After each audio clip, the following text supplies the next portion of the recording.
છે અલગ અલગ ધમકીઓ મારી નાખવાની ઉપાડી દેવાની આ બધી ધમકીને અને ખાસ કે મારા સાસરે એટલે કે સેવથા જઈને જેમ તેમ બોલી અને ધમકીને આપી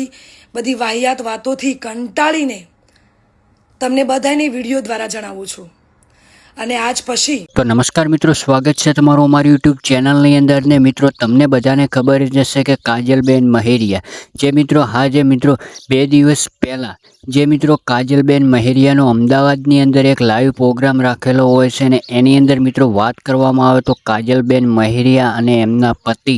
એટલે કે મિત્રો અલ્પેશજી ઠાકોર જ્યારે મિત્રો તે બંને ત્યાં આગળ ગાવા માટે જાય છે ત્યારે મિત્રો અચાનક એમની ગાડી ઉપર અને અલ્પેશજી ઠાકોર ઉપર જેમ કે કાજલબેન મહેરિયાના પતિ ઉપર મિત્રો અમુક માણસો દ્વારા હુમલો કરવામાં આવ્યો છે અને ત્યારબાદ મિત્રો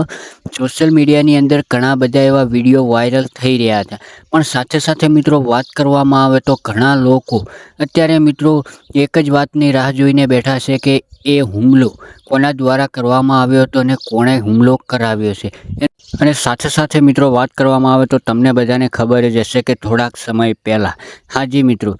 સમય પહેલાં કાજલબેન મહેરિયાનો એક સોશિયલ મીડિયાની અંદર એક વિડીયો વાયરલ થઈ રહ્યો હતો અને સાથે સાથે એ પણ જણાવી રહ્યા હતા કે મેં મારી મરજી મુજબ અલ્પેશજી ઠાકોર સાથે પ્રેમ લગ્ન કરી લીધા છે અને હું એમની સાથે રાજી ખુશી છું. ત્યારબાદ મિત્રો વાત કરવામાં આવે તો ક્યાંક ને ક્યાંક કાજલબેન મહેરિયાને લઈને એમના પરિવારજનો જે મિત્રો નારાજગી વ્યક્ત કરી હતી, કારણ કે મિત્રો કાજલબેન મહેરિયાએ જ્યારથી મિત્રો અલ્પેશજી ઠાકોર સાથે લગ્ન કર્યા છે ત્યારથી મિત્રો એમના મમ્મી પપ્પા અને એમનો સમાજ જે મિત્રો કાજલબેન મહેરિયાથી ઘણા સમયથી નારાજ છે.